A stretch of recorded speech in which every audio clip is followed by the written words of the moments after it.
not. Yep, no problem. Take your time. For some reason I'm having trouble getting to my I just launched it. regular account on Facebook. Okay, now you should be there.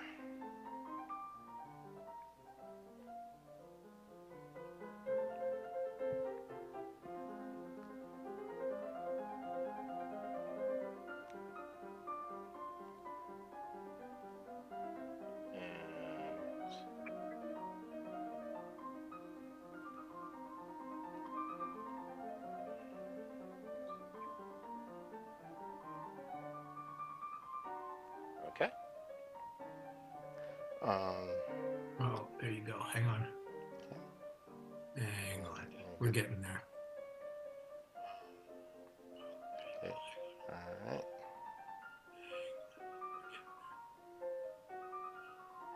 Go to.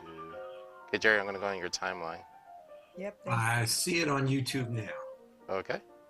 Yeah, put it on my timeline. Yep. So I'm going to share it on Facebook. I see it on YouTube now. Okay. I'm going to share it on Facebook. I see it on YouTube. Okay, Jerry. Let me know if you got it. Okay. You should see the countdown. I got it, babes. Thank you. You're welcome. Okay, Jerry.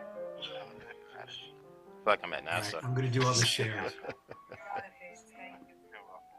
Okay, Jerry. I feel like I'm at NASA. I'm going to do all the shares. Okay.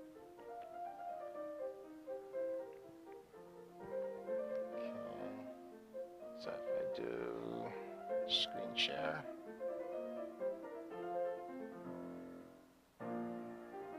Ah, there we go. Great. Sorry. Jerry, can you see the because I know Greg's sharing. Can you see the Facebook page? Yeah. Okay.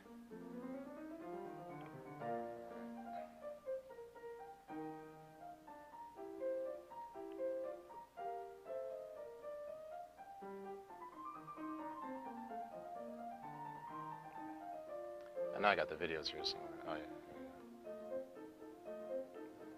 It's on the rails.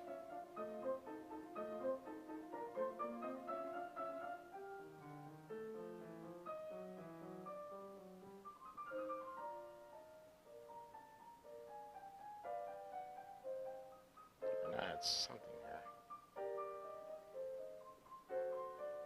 Give me a moment.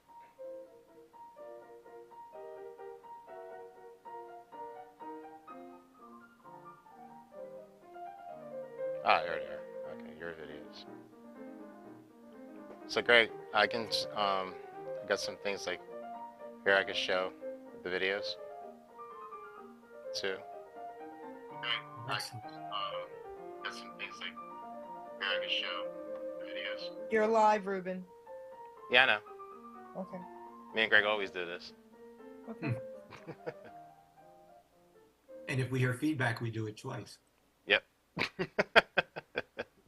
Rumble around. Hang on, I'm still sharing. No problem. I'm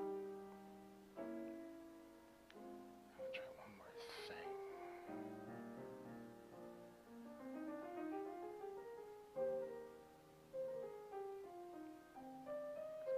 Good. All right. Ready whenever you are, partner. All right.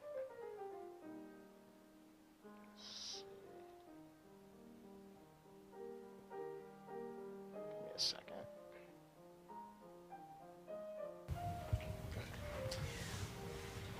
Reuben, Okay. Yeah, reshare it to my wall. Reshare it again? Yeah, reshare it. Okay. Something weird just happened. All right, hold on. Okay. Where's my phone? Actually, this one I'm going to do it this way. Sometimes the direct link doesn't work, so I'm going to go right to Facebook itself. Guys, thinking about when the show's done and you're using the pictures and everything else, maybe, you know, edit some clips together and send them out to news networks and see if you get lucky. It's not a bad idea. Well, it's worth a thought. You never Yeah. know who needs content. Hey, I should. Do you have video editing equipment? Yeah, I do. I have the Adobe Premiere, CSS. It's a um, it's what they use in is one of the softwares they use in the movie industries. Oh, Yeah, it's really good. It's a really cool system. It does everything from like visual 3Ds and everything. It's really awesome. Did you reshare it, Ruben? Yep. Hold on. Okay. Just give me 1 second. I'm doing it from my phone. Hmm. All right, try it now, Jerry. 5 Fs. Actually, Greg, I'm gonna be making I some. got it. Oh, okay, cool. Greg, I'm gonna be making some commercials out of this, and I'm gonna make a 25 minute documentary on it yay. when I get it done. Yeah. So it's gonna be really really cool. Yeah, well, you don't get that many opportunities like this to have sort of specified information. Oh, I know, right? And actually, I'm gonna share some of the video too. That's why I was trying to get everything moved over.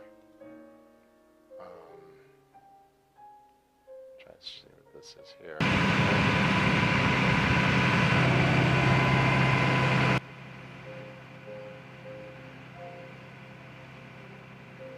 May not say anything.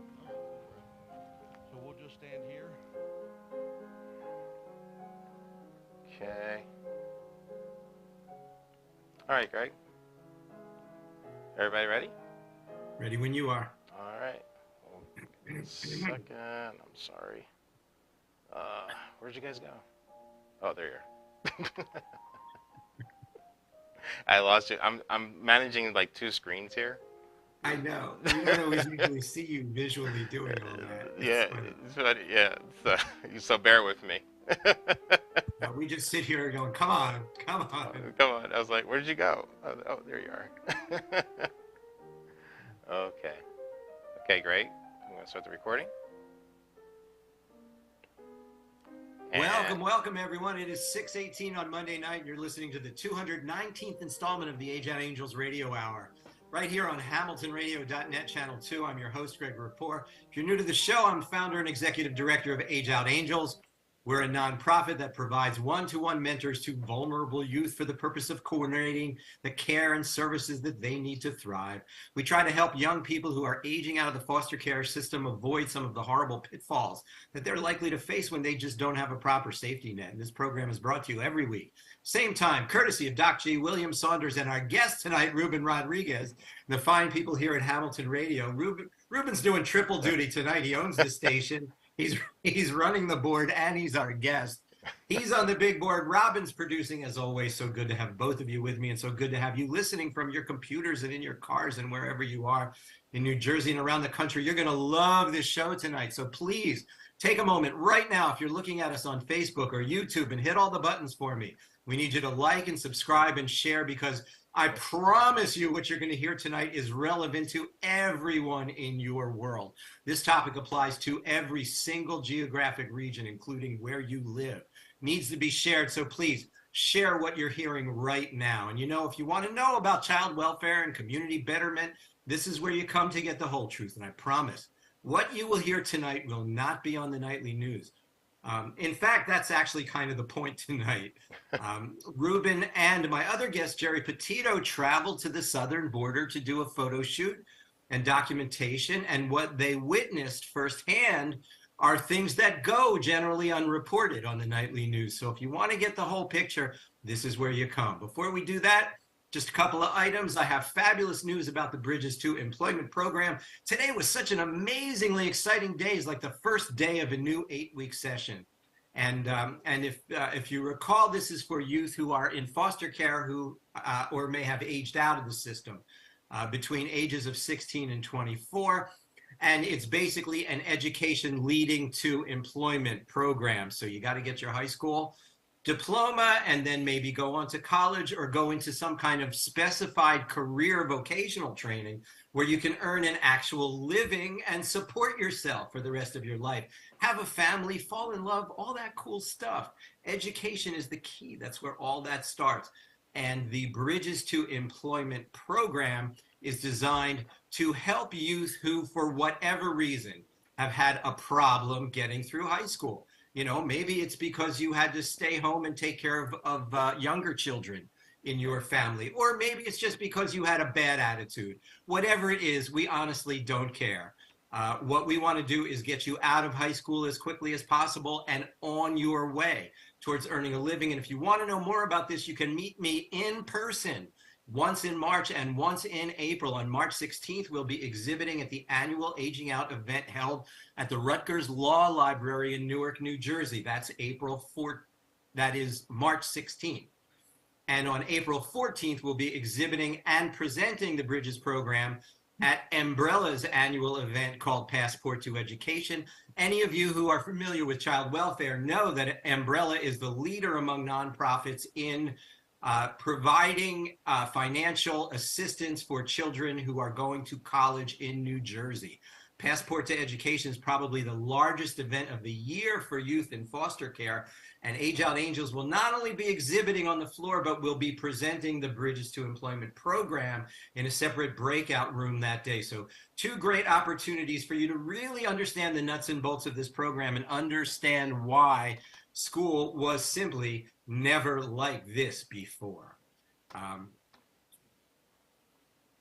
In fact, actually, we're kind of hoping that you'll help us spread the word about Bridges to Employment. So feel free to meet me in March or April, or if you have questions and you can't be at any one of those 2 things, you know you can hit me at greg@ageoutangels.org, or you can private message me on Facebook. There's a million ways to get a hold of me and ask questions. Now, before we get to our guest tonight, I need to inject a note of sadness into tonight's broadcast. So there's a gentleman by the name of Michael Rain. He was a guest on one of my very first programs back in 2018. But I had actually known Mike for years.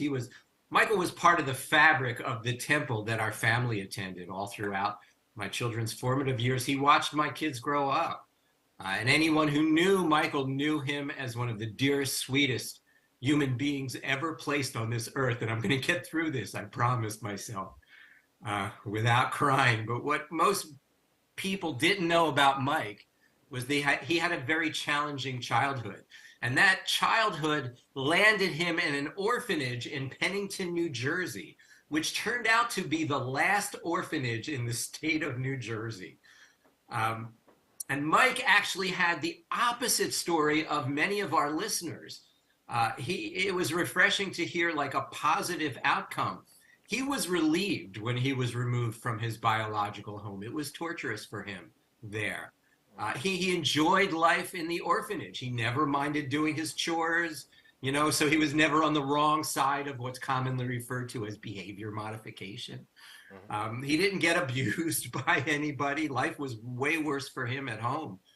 He told me stories about how he loved it when, like, you know, in the holidays, they would take them places and give them presents and take them on camping trips and barbecues and stuff like that. And that was a life that he had never experienced when living his biological family. Now, after the orphanage closed, he was sent to live on a farm with a nice couple who he referred to for the rest of his life as mom and dad. And he had numerous biological brothers and sisters with whom he stayed close throughout his life, and equally as many foster siblings with whom he also shared lifelong friendships. Now, when Michael decided to do something, he would pursue it with a kind of a dog-eared determination. And he was a lifelong music fan. And one day he came to me, he must have been like, 50-something. And he said he always wanted to learn the guitar, and would I help him? Right? And what I saw after that was like a part of him that I had never really even seen before. And it was the most fierce determination. I've taught hundreds of people the guitar over the years, and I've seen people give up over obstacles that Michael would just attack, just chew up and spit out. He just couldn't remain satisfied as a listener. He had to have that experience of the music from inside of the music. So the only thing I could think of, if there truly is a rock and roll heaven, Michael, I know you're in the band, buddy. So rest in peace, my brother, until we meet again. Now to some people who are alive and currently in serious Straits, monthly encounters with migrants at the U.S.-Mexican border. Did a little research on the subject. Turns out monthly encounters between U.S. Border Patrol agents and migrants attempting to cross into the United States at the U.S.-Mexican border remain at levels not seen in more than 2 decades. According to the latest available government statistics, the number of monthly immigrant encounters had fallen to 16,000 people a month. Second lowest total in more than 20 years.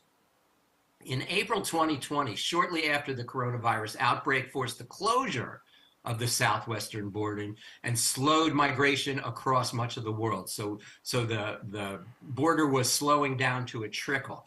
But encounters with migrants at the U.S.-Mexican border have soared since then. Are you ready? To 206,339 reported in November 2022.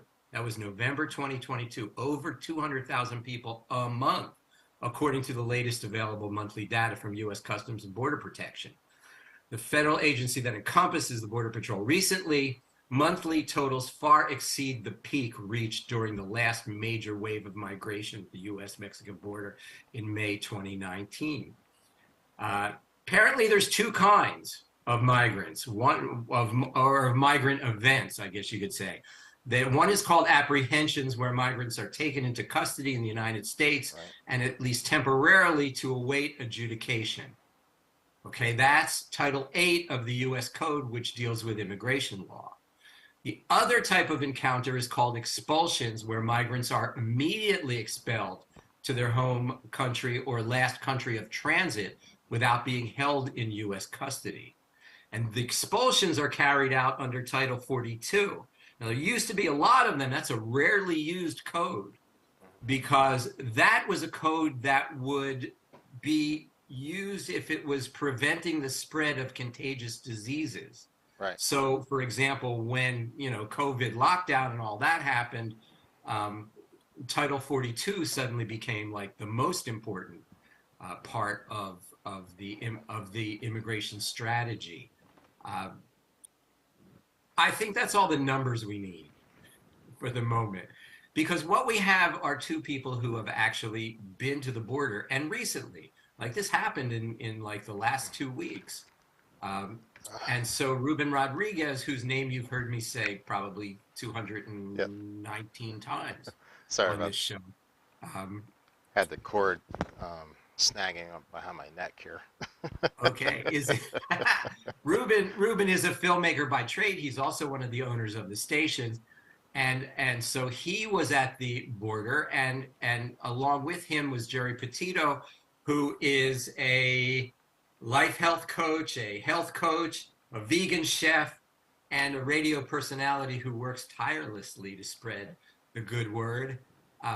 Welcome, both of you, to the visible part of the Age Out Angels Radio Hour. Thank you, Greg. Greg, thank you. It's good to have you both here. Yes. So tell me, like, Reuben, let's start with you. How did you come to find yourself at the southern border? You guy from New Jersey. I know, right? Well, to keep a long story short, a few months ago, I'm going to say maybe, November, I think, or December, right, Jerry? Gino met the one guy named Anthony Hudson, who's running for the President of the United States. And, I didn't think anything of it, so Jerry got in contact with Anthony and they talked it over, almost like 2, 3, 4 times a day, constantly during the week. And Jerry said, how would you like to go to the border to film Anthony Hudson at the, at the Mexican-U.S. border? Because he's trying to show the people what's going on through, human rights violations going on, abuse, our own nation being attacked by cartels, drugs use, human trafficking, lots of kids and stuff like that. So, and that's how I said, and I told Jerry, sure, that'd be great. And Jerry was like, this would be a great opportunity, because a lot of people don't get a chance to film a presidential campaign. You know, it's a once or twice in a lifetime for some people. You know, depending on the candidates. You know, win or lose, it's a great thing to put on your resume. To film now, Anthony Hudson's probably my fourth or fifth political campaign politician that I filmed, but for the office of the presidency, it's like a whole different level. So fast forward, you know, Geri Petito, of the Geri Petito show, got the tickets on the plane, and we flew on down there. We got there, I think, about 2:30 in the morning. Were you flying down there with all this camera equipment and stuff all over you? That was that. Oh boy, I gotta tell you, that was another story. That's a whole other story. Let me just put it this way: I haven't flown in like 20 years, maybe 21 years. You didn't miss anything. Yeah. What an experience! That was an experience for me because I felt like I was in that movie that Arnold Schwarzenegger was in when he went to Mars. I forgot the name of it, but it was back in the 80s. Total Recall. Total Recall. Thank you. Yeah, because you had to go through this machine. And just to make a long story short, I didn't realize all this other stuff. I didn't know because of 9/11. But again, I remember even going towards the gate and they checked your stuff there at the gate. I remember going through all these machinery. So I walked through this big, massive, machine. I didn't know what it was for. I just thought it was a metal detector. So I just went through it. So me and the TSA agent going back and forth. He says, "You need to go into the machine." I said, "I did." He goes, "No, you need to go in the machine." I said, "I did. I went through it. That's how come you're talking to me. I'm here." He goes, "No, you need to go into the machine." I'm like, "I did go to the machine." That's to the point, my love. Yeah, right. So anyway, we're bantering back and forth on this for like 5 minutes, right? And then I realized it just clicked on me. "Oh, you want me to stand in the machine?" He goes, "Yeah." I said, "Oh, you should have just said that in the first place." I said, "I didn't know what it was for." So off we go. We met some beautiful people on the plane right down there. And, fast forward, me and Geri drove for like 3 hours to get there. So we barely got any sleep. We got to the hotel. Where'd you fly into? Phoenix. And we drove to Arizona. And we went Yuma. I always forget. Is Yuma or Uma? It's Yuma. Yuma, Arizona. So we got our rooms there, and then we go to San Luis, Arizona, which is next to Yuma, on the Mexican border, and we got debriefed and everything from the police department in San Luis.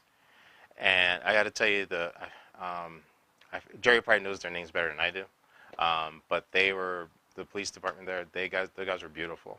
They were really like down to earth people, very friendly, and they debriefed us on the border with Anthony Hudson. And after we got through the debriefing, and we did some recordings too as well inside the police station with the chief and Anthony Hudson, talking, and Geri did a interview statement in there, and then off we went to the border, and then that's our first day. Let me share a little bit of this, because this is from a mother's perspective, my heart. Okay, this was the legal side of the border, Greg. Okay, that was the first one we went to. And they feed them, they have water for them. They only accept a certain amount a day there. Okay, and they're there legally, guys. And I'm stressing that for a reason. Mm-hmm. So they're cared for. We were able to hug them, talk to them. They were wonderful. They were just happy that they were going to get an opportunity to maybe either be an American citizen, come here, or go to another part where family members were. So may I just interrupt you for 1 second, because most of us have an image of the border. Yes. And in that image of the border, there's a whole bunch of cars and trucks going through. It's true. And they check them with dog sniffers or whatever it is. Yep. And then one by one they get through unless something happens, but one by one a car goes through. And then there's another line with like walkers. It wasn't. No. No. Okay, so there's one line. Okay, well, that's more the illegal part. All right, so the legal part, real Legal quick part, with this, right. the legal part, they come, there's one line, and then they're checked out, they're talked to, they have papers. They're trying to do this legally. Okay. They'll ask them, do you have relatives somewhere? And if they do, they'll send them there if everything works out and checks out. That's very different than the rest of what we saw. So at That the legal border, there isn't necessarily that adjudication. There's just check your papers, see if they all make sense, and if they do, you go through, and if they don't, you don't. okay. Exactly. Yes. Yes, Okay. for the And most these part. people are traveling in vehicles. No, No. these people are also walking. They're on foot. They're at just the in the border. same line as the cars, Yeah. smelling the exhaust and everything else. You Right. know, so then they have their vans and a bus that they'll take them to the next part. Right. Okay. And if they need medical care, they'll bring them to the hospital. Okay.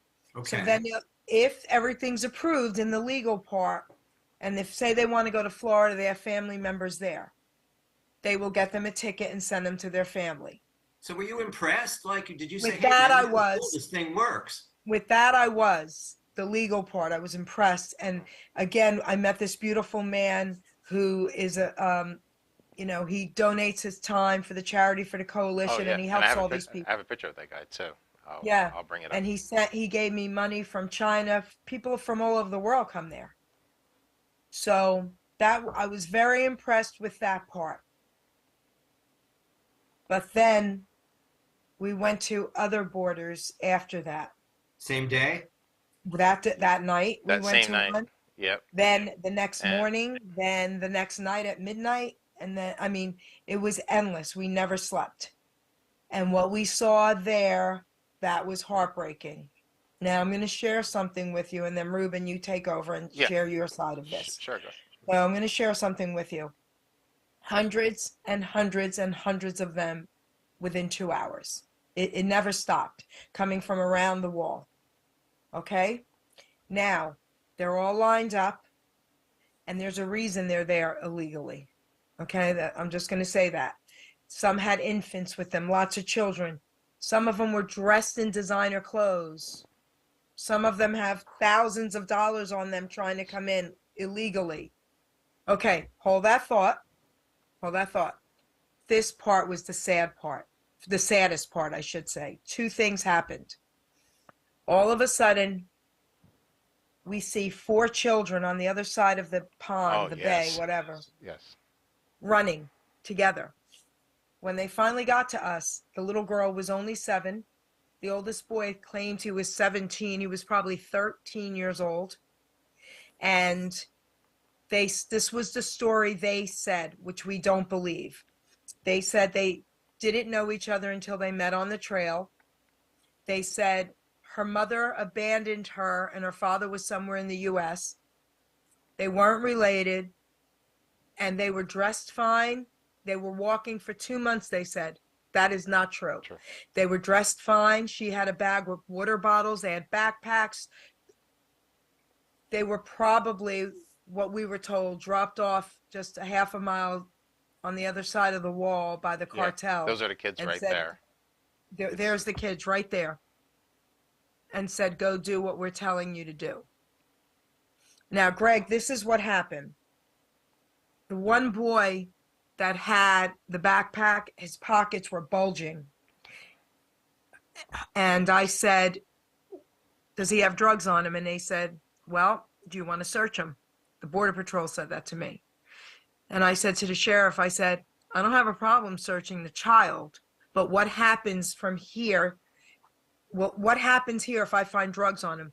Well, nothing really here. Then he's got to go to the next place. Then they'll really search him. I said, well, I'm not doing that to this child twice. So the sad part about this whole thing is what goes on is only a piece of what we're being told. And again, hundreds and hundreds and hundreds within an hour to 2 hours coming from around the wall.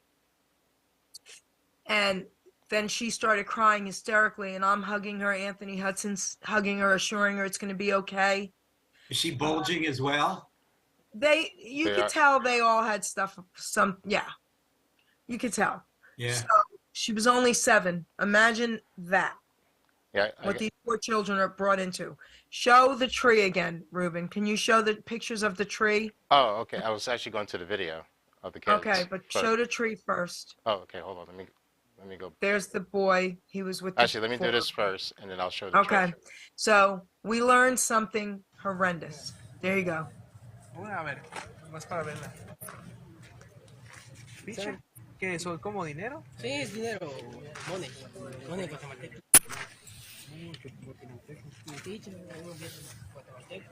¿Uno de dinero? $1? ¿Es un dólar? ¿O qué es? Es un quetzal, la moneda de Guatemala. If you notice her hair is fine. They were not walking for 2 months. Yeah. Okay. Yeah. But Greg, when we saw them, a couple of things went through my mind. Like Jerry said, and I agree, it didn't look like they were walking for months, but they said they were from Guatemala.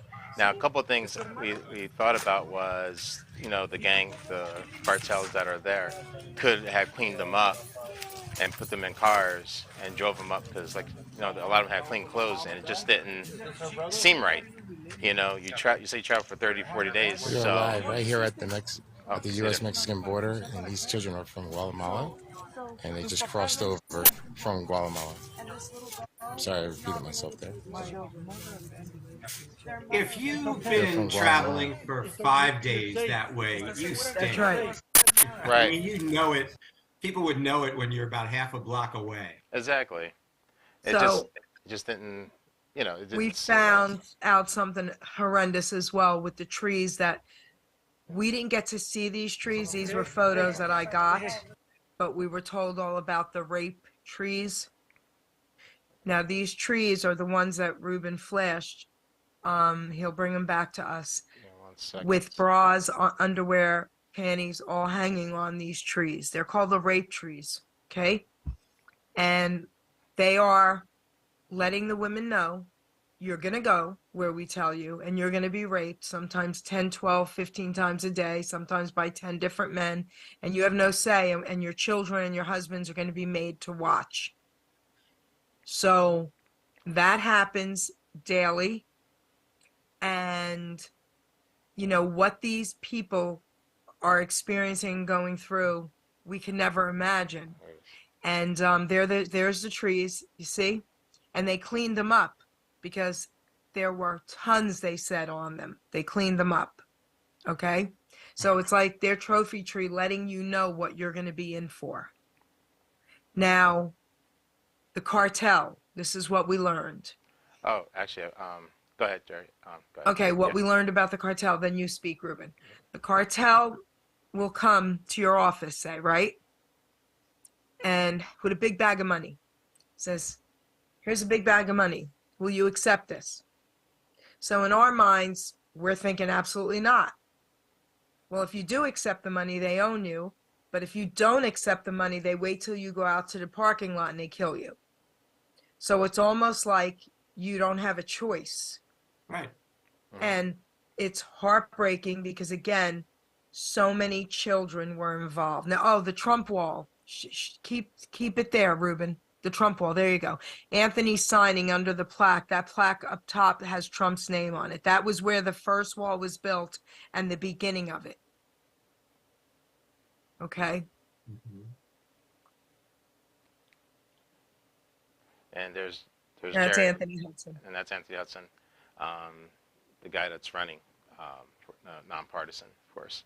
So what party is he running? Is he Nonpartisan. He's not a Democrat He's nor calling the party nonpartisan. Yes. Yes. Mm-hmm. He's neither a Republican nor a Democrat. Yeah. Mm-hmm. He or a libertarian or a No. green. He's more conservative. He's more conservative. But everything that we've talked to him about, everything, I got to tell you, I agree with all humanitarians, like everything to help the people. Oh, and People before politics. And here's the line. You have to wonder, like when you see this, we're now not the only 3 people who know about it. This is widely known in the area. Mhm. Why isn't there like a huge kind of humanitarian effort there, like the Red Cross Right. and you know, all of the other organizations that step in when, you know, Well, whole cultures are in crisis. maybe with the legal part of the border, they are involved. Okay. Yeah. Like, See, we have to understand something. You know, my father came from Italy, right? So we all have family members or friends we know that were immigrants and they came here legally. And there's a reason why it's very important, especially after what we saw. We need to make sure that it's legal. We have to. What we saw it was a so heart-wrenching Mhm. and horrendous. And again, I'm going to say this again. There's a reason why they were coming in illegally and not going to the legal border. Right. That was Right. commerce. They were doing business. So But- go ahead, Reuben. So Okay. do you have any sense of knowing, like, let's say that little boy and little girl got through Okay. and delivered their package to wherever it was supposed to go? Mhm. Do they get sent back to do it again, or is the reward that they get to stay? So, all right, from what we were told, Mhm. okay, I'm not Yes. sure 100%, but from what we were told, if they did have their package and they didn't, and they got caught, as far as children, I'm not sure what they do with the children, because if they send them back, where are they sending them back to if they have no family? You Right. can't send a child back to nothing. Right. So I don't think that, but if it was an adult, they go to jail and they go back to jail. And that's what we were told. Right. So it's just heart-wrenching. It definitely was. It was very hard. Now, were you able to see also examples of some of the people traveling, trying to get through illegally, but who had actually been walking for 2 months? Well, yeah, we actually have Oh, that. yes. Yes, we got plenty of footage, and actually, I'll show you some of that Yes. footage of Yeah, show us the some. other Yes. people coming through. But let me just get this. Just give me a second here. Oh, there it is. To share screen. And what I'm going to do is I'm going to bring up. You know, and so now we get But- all these statistics while we're waiting for you to put that No, up, thank- Reuben. All right, thank you. All these statistics come in and they say things like, you know, some of the biggest increases in encounters are now coming from countries other than, Sorry. you know, what you thought the original countries were. Oh, I agree. Yeah. Right? That they're coming from, well, I mean, you saw money from China. Yeah. Did someone actually come from China and try to Oh cross yes, over? believe it or not, Yes, there was it's every- three Chinese nationalists that Oh, came yes. through. Yes. Wow. They're Yeah. from all over. They weren't, we were watching this in disbelief. Same thing. It was just an amazing. And that's where the other car stopped. Oh, that's the cartel right there. As you can see the lights. Those are the We can't coyotes. see anything, Reuben. See where my cursor is? Yeah, but you got to click on it. We can't see anything but. Oh, okay. But that's the when you saw the lights come up. No, we can't see anything, Reuben. No, all we see is your Is your cursor file on- folder. Yeah, we Oh, don't- really? You got it. Oh, Yeah. We can't see the actual video, just the file folder. Oh, okay. I'm sorry. Let me try this again. While you're doing that, it Yeah. according to the information now, you know, who knows how much of this is true? I guess because people don't tell pollsters the truth, right? Right. But some of the biggest increases are coming from Colombia, Cuba, Nicaragua, Peru, and Venezuela. Well, Okay. a lot of them do. All right. Venezuela's long. Peru, these places are a long way away. Can you guys see this? Then there's the doggy. Okay. They have the Yes. Okay. bulldog. There you go. All right. But yes, we had seen like Chinese nationals come in. There was people from South Africa and Dominican Republic. And Peru. And Peru. And I'm sorry, that's the that's the dog was like following me everywhere. There. I'm Okay. assuming that most people spoke Oh. some version of Spanish. Well, wait. Let me explain what's happening here right now. Go. Sure. So you saw a separate set of people standing over here. Did you see that? Yeah, I'm You trying saw to go people there now. against the wall. And then you saw a separate set of people. Watch. Something Okay. like that. Yeah. All right, so hold on 1 second. Let's see if I can get to it. All right. But that's the line wall. Hey, you know what? That's the wall, and that's the line. They come from around that And corner there's- right there. Now you see the other people all the way to the left. There's a group there. I'm trying to see. All right. Hold on. Okay. I do have a close-up shot of that. All right. Yeah. So These what people are here happens for is asylum. this. They're not here to smuggle. Yeah. They're not here to There you go. assault or cause any problems. They come around. You saw. I don't speak the language, and I was able to get them up here. Yeah, I saw that They earlier. did, Yeah. right? Yeah. So these people gave up the moment they came across the border. Right. Now, smoke and mirror. Think smoke and mirror. Mhm. We've got 53 people here. We got how many agents now? 1, 2, 3, 4. Plus the bus driver, 5. And the woman, right? Well, those are ISS. Oh. They're not. Oh, that's ISS. Oh, I'm sorry. So you got 4 agents and a bus driver. Yeah. We got all this attention here. That leaves that wide open out there. There. There we go. So that's where Gotcha. the smuggling and the drugs. And the So you need agents here and there. There you go. Now you see those people at the end? So you'll They're see- the decoy. So, There's lines well, down what there. happens Yeah. is There's they only agents allow that a do certain stay amount of back. people Right. at a time, and then they check them out, and then they put them in these buses they have, and they bring them wherever they have to be checked out. Then those people now come in the line. We are back live here. We just had a whole new migration Go ahead. come through. There you go. So Them. they come around the wall Mm-hmm. and get in line. Yes. Then they count them, Just and like they only the allow a trash. certain amount. Then they tell them to stand back. I'm gonna get a quick set. And then we'll the stand ones back. who So patrol's were gonna standing in be the line, they're They go all into the- illegal. None of them have papers, right? That's right. So Yep. they go into the bus and the little vans, and And- they're taken to another spot. And you remember when when Anthony just said about the ISS, we saw the lady in a black jacket and tan pants come out, and then that was ISS. And I didn't even know there was other agents out there. You know, some we can't even speak of because they don't want to be known, of course. But when she came off the bus, there? she Yeah, was child.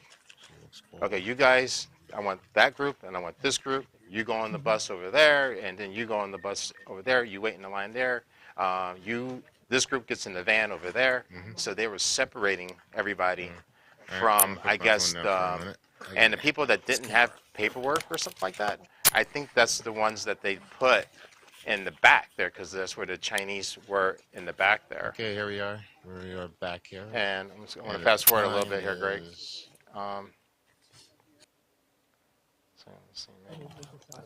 So what I'm saying is, isn't it possible that these people are just a decoy to occupy the Border Patrol? Yes. A lot of them could be, yes. Yes. A lot of them could Could be, be. because what he was showing out there, that's where the danger is going to be coming from. We even saw a van they said could be the cartel pointing lights at us because they didn't have the green stripe on it. Right. So the good vans have that green stripe on it. Oh, So yeah. there could have been people 100, 200 yards away watching this whole And this is thing. and here's the back of the line that we were saying, and you can see that they're taking off their shoelaces. I'm not playing Yep. the audio. They must take off.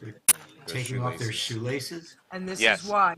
Because As you can see here, if they get too people come with depressed, luggages and they purses can kill and themselves with bags. their shoelaces.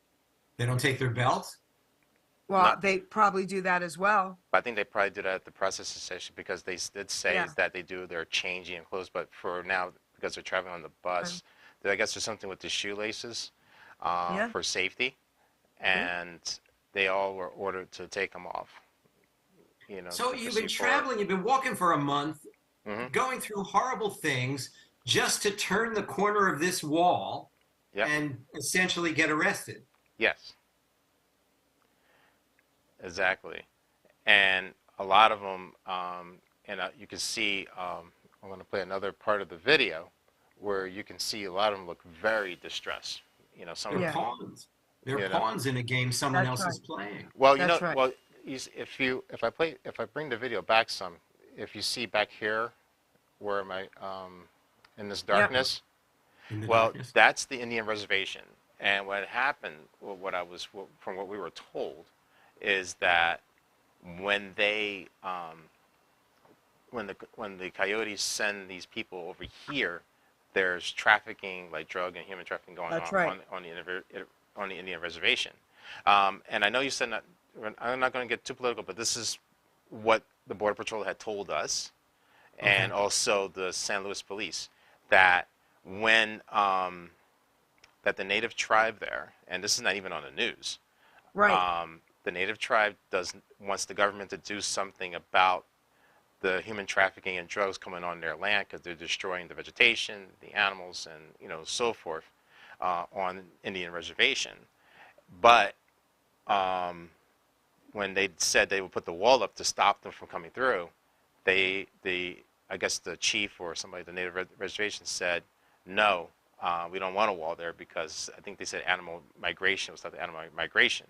So it kind of put the government in a catch-22 and red tape because, they want the migrants to stop coming through, but they don't want a gate or anything or a fence like that. Right. You So can't this screw sign the says reservation. no trespassing and no dumping. This was So, the Indian reservation. Yeah. They don't want anyone on their land, and they want us, well, not us, but they want them to stop all of that, but they won't allow them to put a wall up. Put a wall up. And it's been like, and I believe it or not, when we went through the Indian reservation and to see the other end, and I think the reservation was about 10 or 12 miles long, roughly.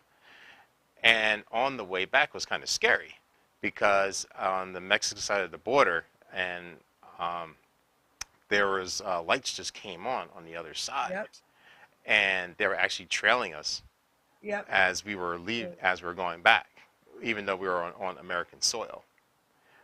And when the lights went up and it kept coming closer and closer and closer, then it stopped. And I think Jerry here's one of them that stopped. We had lights there. Yeah, but then hold on. That was actually, I believe, the other guy that scouts the night.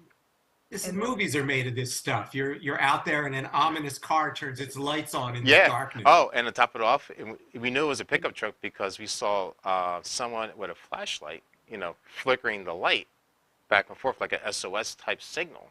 Yeah. And then as we drove off, getting closer to the other end of the Indian reservation, the headlights went out in complete darkness. Yeah, I think Jerry got it. There's the lights. I see. Yeah, those are. Yeah, that's the right one. That's the right one. So, for those of you who are listening to this on Hamilton Radio, we love Hamilton Radio, but you got to check out the YouTube so that you can see these visuals. Yeah, because they are kind of they're kind of mind-boggling.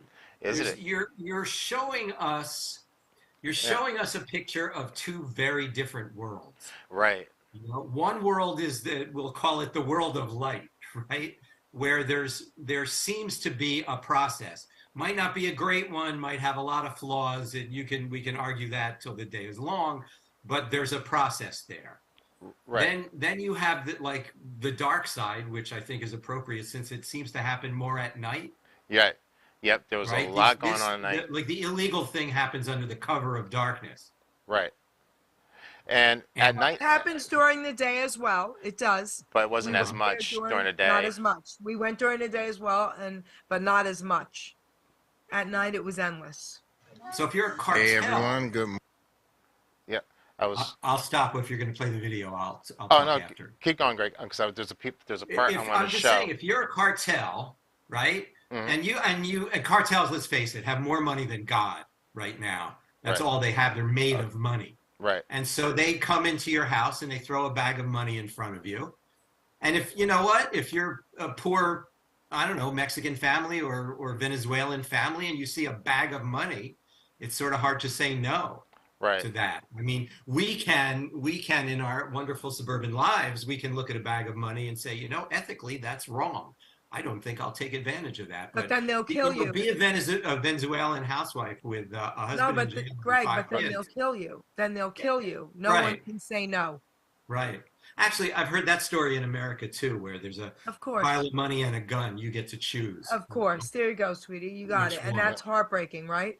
Exactly. Okay, but so then what happens is then the children become pawns in this game. Right. But it seems to me like there's another area of commerce that's going on here where they charge you to come. That's right. Right? Yeah, they charge you money. They tell you owe them for the rest of your life and whatever. And then they set you up to this game. Right. And we were told that the Chinese paid the most, of up towards to $75,000 a person to be transferred. And we were told that the Chinese government actually pays these guys to have them smuggled over, which is kind of odd because, you know, a Chinese person really doesn't have to really sneak over to come to America because, you know, China and U.S., even though relations are still kind of strained, but a Chinese person just get a passport and you just come here. You know, it's not, they're not. Unless you can't get a passport, there's reasons why these people are chosen to come. Right. Well, I think we're making an assumption here that if you come from China here in this method, there's a really good chance you're smuggling fentanyl. There you go. Right. Which they said that fentanyl was coming from China in the first place. Well, yeah, that's where they make it. Actually, there was stories during the pandemic that the Mexican cartels were in a pickle because they couldn't get the fentanyl. They had supply side issues, just like a plastics manufacturing company in the U.S. They had the same supply side issues of getting the fentanyl. Right. And of course, fentanyl being so much more powerful than heroin would be carried in a much smaller package. No, it was. I mean, we didn't see any drugs while we were there, but we knew somewhere along that borderline, they were. Oh, here's Geri right here. I'll play her what she's saying here. Geri Petito show on Hamilton Radio. Right here, this spot is the spot where the indigenous land does not want to put their border. Okay. They're working on another option here so that everybody can be safe. And then this is so heartbreaking and sad what's happening and what we're witnessing here today. Okay, so just follow us on Facebook, follow our lives, and we're going to have this video out there. Thank you, Reuben.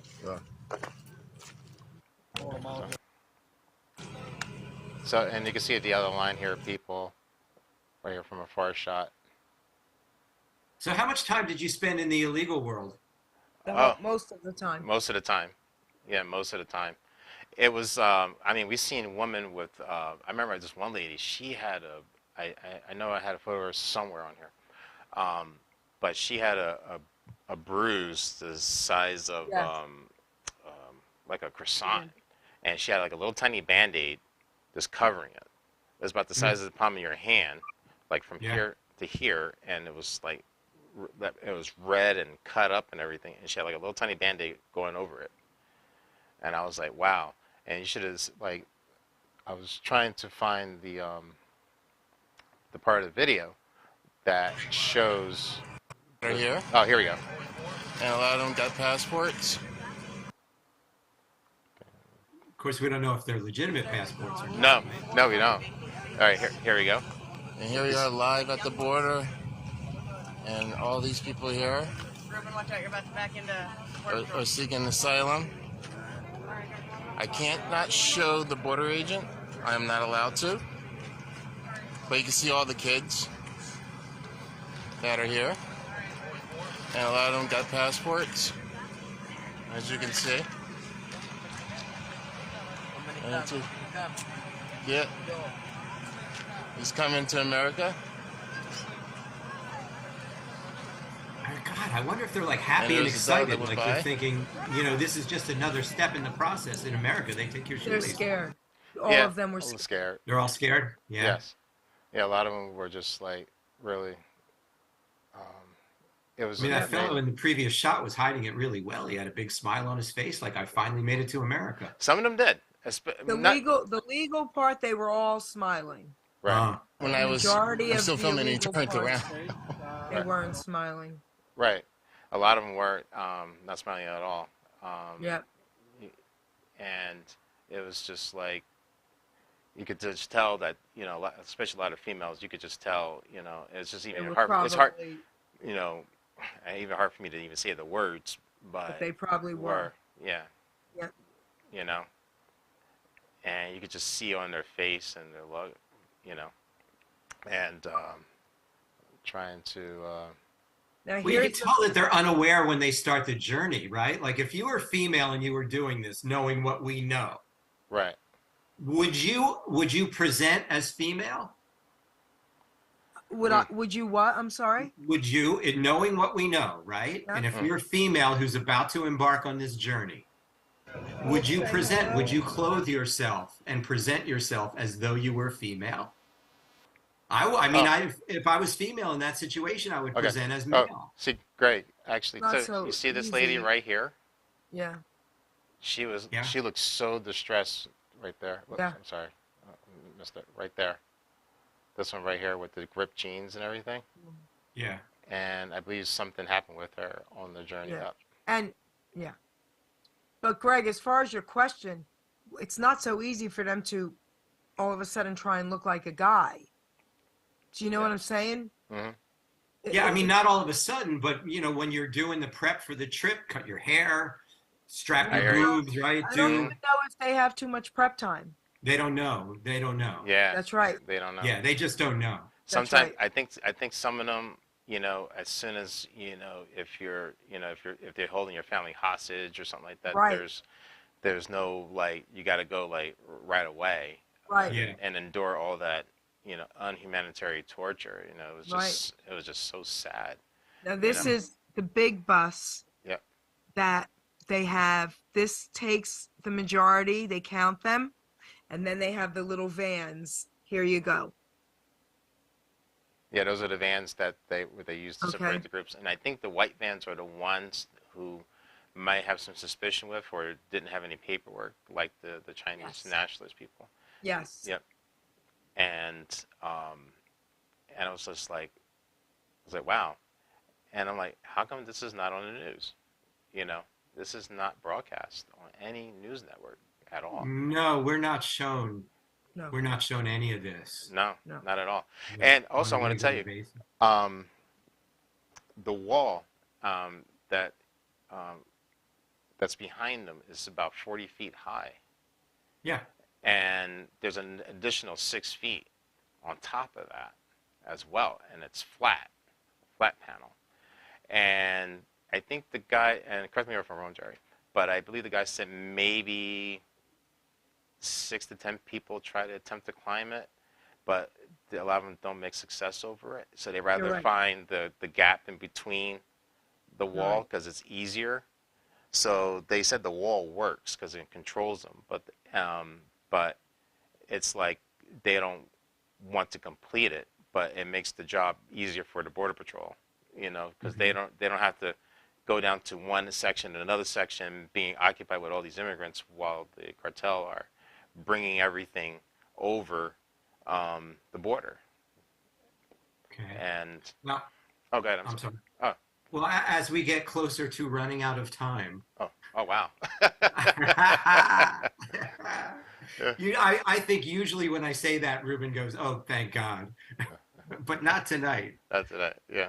Not tonight. You see, no. Well, What are your takeaways from this? Now, I assume that your guy Anthony Hudson, which even though we're not that political on this show, I think it's okay to say the name of a candidate whose name no one knows really, or not many people know. So what is Anthony Hudson proposing to finish the wall? Is that his plan? Yes. That's his plan. Yeah, that's his plan.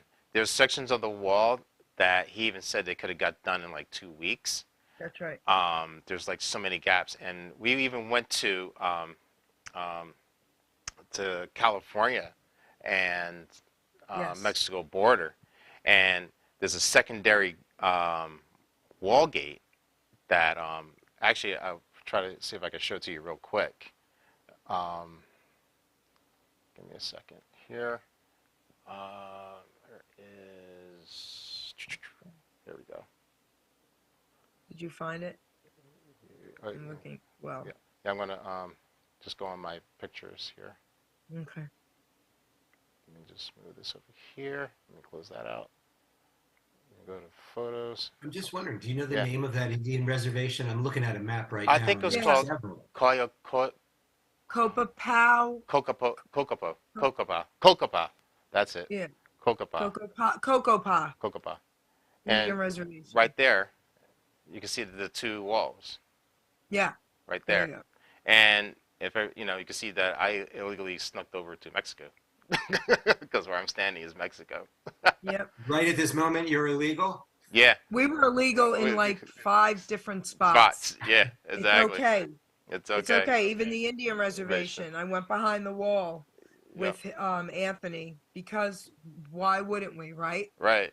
Just so we can bring this to the people and stuff like that also, so they can see that there's 2 secondary walls here, and where I'm on top of was about a 500 or 600 foot climb, and it was very windy. But I wanted to show that what they're willing to do to come across into to U.S. You know, some of them, you know, probably do want to what's what I'm looking for. Probably even went to a cartel so they can get in and just mass the probably more the guys than the females, I would say, because they'll work here and you know and live together. You know, that's why, you know, it makes sense why a lot of people that come from South America and Central America, they live in one house and there's like 10 or 15 of them in one house. Yeah. And I think that they're doing is they're working to pay off their debt, you know, to being, you know, smuggled up here. And a lot of them don't even speak English or anything else like that, especially when you go into the supermarkets or anything like that. And it's true. Sure. A lot of them, and one thing that didn't make sense to me, and this is what I asked to the Border Patrol too, and even though I was talking with Anthony Hudson, was that they do all this, and like you said, some of them probably can't get a passport or something like that, because a lot of money goes out, you know, $2,000, $10,000, you know, depending on the person. And then they got to pay all this money back, but they come here, they don't speak any English, so a lot of them just work on the farms. But which was interesting is that there's a farm that was near the legal border.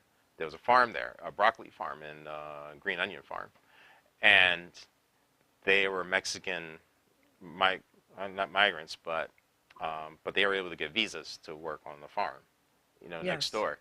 But could it be like all these people can't get a visa, or they're just impatient and they rather come that way instead of waiting a year or 2 years or even 5 years? I can tell you, sometimes it's 15 years. I have a young man that works here in the CVS near me where I get my photos. I'm in there sometimes twice a day. I know all of them. And we were talking about this trip, and he said it took his family 15 years to be legal here. So that's a big part of it as well. So in addition to building a wall, it might be a good idea to streamline that process a little. Absolutely. Right. Yeah. And that's one thing. Agree. And that's one thing Anthony said. He wants to streamline the process. He even agreed that it shouldn't take 10 years. You know, if we can get all the data file from someone within a year or two is fine. But when you got to wait 10 or 15 years to be an American citizen, you know, it takes a while. But it doesn't take that long now to get a lot of background checks, you know, on people. No, I mean, this is stuff that can be done in an hour. Yeah. If you've ever filled out the application for a floor license by the Casino Control Commission. Right. Okay. I'm a dealer, so yes. Okay, so you were a dealer, so you know what I'm talking about. They want to know where you lived when you were 12, right? And who your neighbor was. And they interview people, they do all that stuff, and it takes them what? Maybe a month or two to either, you know, give you your license or not. It doesn't take, you know, 15 years or even 1 year. Right. Yep. So you can see how, you know, there's a lot of corruption within our government and the Mexican government and the Chinese government. You know, they're all, you know, been compromised, I would say. That's right. And believe it or not, you know, some other, I'm not going to say out too loud, but there's some other government officials on the lower end that we believe could be also compromised, that we were told. Yes, they are part of the cartel now. Yeah. Yes. Well, so, this is a $1 billion game. I mean, this is a multi-billion. Even here in our country. Yeah. Even here in our country, people are owned by the cartel. Mm-hmm. Absolutely. Yeah. Yeah. And there's the money that controls. You know, and I always ask the question is that we can send billions of dollars across to other countries to help them secure their stuff. Here we have so many square miles to protect, and it can't be controlled, and it's just mind-boggling. You know, we can, you know, as our country, we can stop. Well, our government can stop this if they really wanted to. But they're part of it, so they Yeah. won't. But Anthony Hudson also wants to take away the salaries that are given to presidents forever. He wants to take away salaries. Apparently, Obama's mother-in-law was their babysitter, and she gets like a ridiculous amount of money a year still, like forever, her pension because of it. So he's trying to stop all of that. If you want to be president, you get paid your salary the 4 years, and that's it. And I agree with all of it. And you know, save us some money.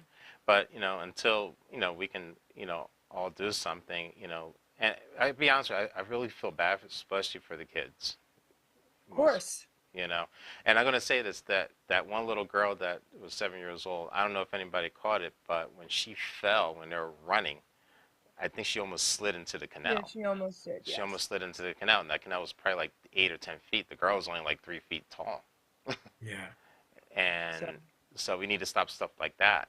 Which hence where you come in, Greg, where you try to find kids, you know, get adopted and find. Well, I mean, I have the same discussion all the time. Yeah. We can send $75 billion to Ukraine in like a month. Right. Thank you. Right. And you know what? I get it. I understand how we're trying to not have World War III. Exactly. By throwing money at it instead of throwing people at it. I get it. Mm-hmm. You know, I understand the value of it, but at the same time, no one out there is understanding the value of my problem, which is 430,000 children in the foster care system. Right. You know, many of whom are being abused. Exactly. And then and on that keynote, these kids that come over there will be probably added to that 430,000 kids as well. Yeah. So you see, it just increases.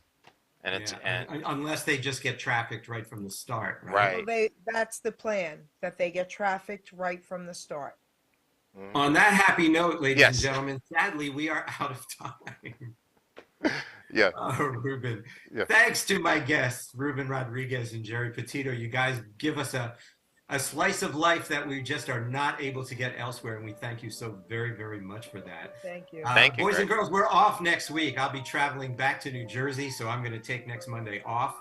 I will see you all again on March 20th. Please put that on your calendars, because on March 20th, my guests are going to be representatives from the Trenton Area Soup Kitchen, who are doing some absolutely amazing things to help people in their little slice of New Jersey. And we're also going to have some volunteers come on who recently participated in the Trenton Area Soup Kitchen to talk about what their actual experiences were dealing with the people, and should be a very interesting and entertaining show. That's right here, 6:15 on March 20th of this year. Thanks to Reuben for doing triple duty tonight.